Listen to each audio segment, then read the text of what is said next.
Hi hello welcome to our channel. Pawan Kalyan గారు 2 రోజుల రాజమహేంద్రవరం పర్యటన ఒక పక్క అధికారులను ఉక్కిరిబిక్కిరి చేసింది, ఇంకొక పక్క జనసేన పార్టీ నాయకులు కూడా ఒక దిశానిర్దేశంతో పాటు ఒక ఫుల్ ఫ్లెడ్జ్డ్ వార్నింగ్ కూడా ఇచ్చారనే చెప్పాలి. ఈ రెండింటి గురించి మాట్లాడుకునే ముందు ముఖ్యంగా అధికారులకు సంబంధించి నిన్న మార్నింగ్ పవన్ కళ్యాణ్ గారు అక్కడికి చేరుకున్నారు. ఉదయం 6ంటికే గ్రౌండ్కి వెళ్ళటం, అంటే గోదావరి జలాలకి సంబంధించినటువంటి అంటే పుష్కరాలు రాబోతున్నాయి, దాని గురించి ఆయన అక్కడ జరిగేటువంటి ఏర్పాట్లను పరిశీలిస్తూనే అధికారులను ఉక్కిరి బిక్కిరి చేసేటువంటి ప్రశ్నలు వేశారు.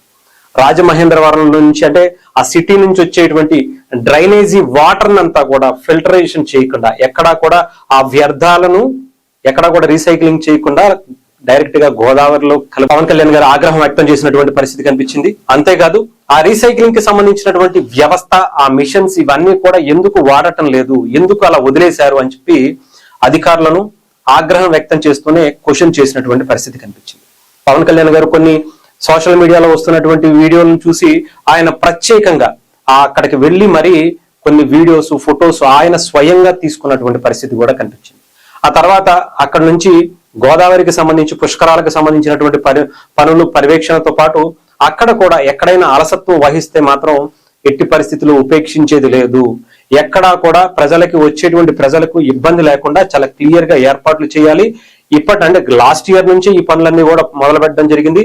దానికి సంబంధించి ఎక్కడా కూడా నాణ్యత లోపం గనక ఉంటే మాత్రం ఎక్కడా కూడా ఆలోచించకుండా మిమ్మల్ని అందరినీ కూడా పనిష్ చేస్తాము అని చెప్పడంతో పాటు వచ్చేటువంటి ఎవరైతే పర్యాటకులు ఉంటారో, భక్తులు ఉంటారో వాళ్ళందరికీ కూడా ఏర్పాట్లు చాలా జాగ్రత్తగా చేసుకోవాలి.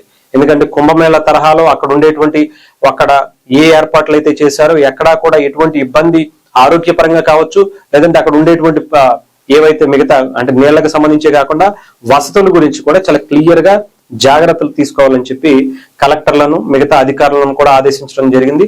ఆ తర్వాత పవన్ కళ్యాణ్ గారు ఈవినింగ్ సాయంత్రం అంతా కూడా జనసేన పార్టీకి సంబంధించినటువంటి నాయకులతో దిశానిర్దేశం చేసినటువంటి పరిస్థితి కనిపించింది. బాలినేని శ్రీనివాసరెడ్డి గారికి సంబంధించి అక్కడ ఏదైతే వివాదం నడుస్తుందో ప్రకాశం జిల్లాకి సంబంధించినటువంటి కార్యవర్గంతో వాళ్ళందరినీ కూడా ఆ కార్యవర్గం మొత్తాన్ని కూడా సస్పెండ్ చేస్తూ ఆయన తీసుకున్నటువంటి ఒక సంచలన నిర్ణయం కూడా మనం చూడొచ్చు. జనసేన పార్టీ ఒక ఫుల్ ఫ్లెడ్జ్డ్ రాజకీయ పార్టీగా మారుతుంది అనేది పవన్ కళ్యాణ్ గారు ఆయన దిశానిర్దేశం చేసే దాంట్లో చాలా క్లియర్ గా ఇండికేషన్స్ ఇచ్చారు. అంతేకాదు ఎందుకు ఇప్పటి వరకు కొంచెం లేట్ అయింది, దానివల్ల ఎందుకు దానికి సంబంధించినటువంటి పరిస్థితుల గురించి కూడా పవన్ కళ్యాణ్ గారు నాయకులకి ఎక్స్ప్లెయిన్ చేశారు.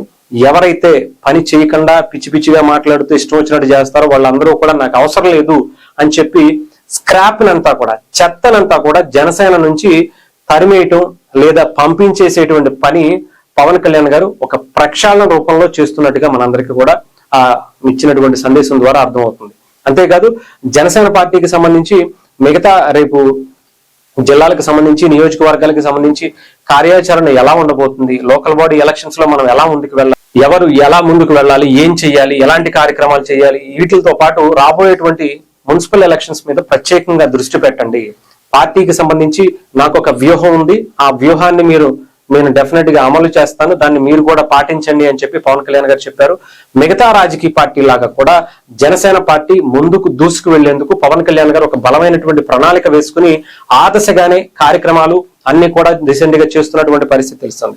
ఆయన ఆరోగ్య రీత్యా కొంత ఇబ్బంది పడుతూ ఇన్ని సంవత్సరాలు కొంచెం టైం డిలే చేసుకున్నారు. కానీ ఆ తర్వాత ఎప్పుడైతే ఆయన సర్జరీ కావచ్చు, ఇంకొకటి కావచ్చు, కొంత వెసులుబాటు దొరికిందో ఇప్పుడు పార్టీకి సంబంధించినటువంటి డెవలప్మెంట్ మీద ప్రత్యేకమైనటువంటి దృష్టి పెట్టినట్టుగా కూడా నిన్న ఒక క్లారిటీ వచ్చింది. సో వరుసగా అన్ని కూడా కార్యక్రమాలు ఉండబోతున్నట్టుగా పవన్ కళ్యాణ్ గారు చెప్పారు. కార్యవర్గానికి సంబంధించి జిల్లా ఇన్ఛార్జీలు, మండల ఇన్ఛార్జీలు, అలాగే ఇన్ఛార్జి నియోజకవర్గాలకు సంబంధించినటువంటి కూడా చాలా ఫాస్ట్ గానే చేస్తాను, అన్నిటినీ కూడా నేనే దగ్గరుండి చూస్తాను అని చెప్పి పవన్ కళ్యాణ్ గారు ఒక ప్రకటన కూడా చేశారు. అదైపోయింది అనుకుంటే మళ్ళీ పొద్దునే మళ్ళీ గోదావరికి సంబంధించి అక్కడ రాజమండ్రిలో ఉన్నటువంటి ఆ పేపర్ మిల్ నుంచి వచ్చేటువంటి ఆ వ్యర్థాలని ఆయనే స్వయంగా వెళ్లి శాంపిల్స్ తీసుకోవటం, ఆయన పరిశీలించడం, అక్కడ ఉండేటువంటి కందులు దుర్గేష్ గారిని కూడా మీరు మినిస్టర్ గా ఉన్నారు, ఎలాంటి పరిస్థితి ఉన్నప్పుడు మీరు ఎందుకని కేబినెట్ లో పెట్టలేదు అని చెప్పడం, అక్కడ ఉండేటువంటి అధికారులను కూడా పవన్ కళ్యాణ్ గారు తీవ్రంగానే ఆగ్రహం వ్యక్తం చేసినటువంటి పరిస్థితి.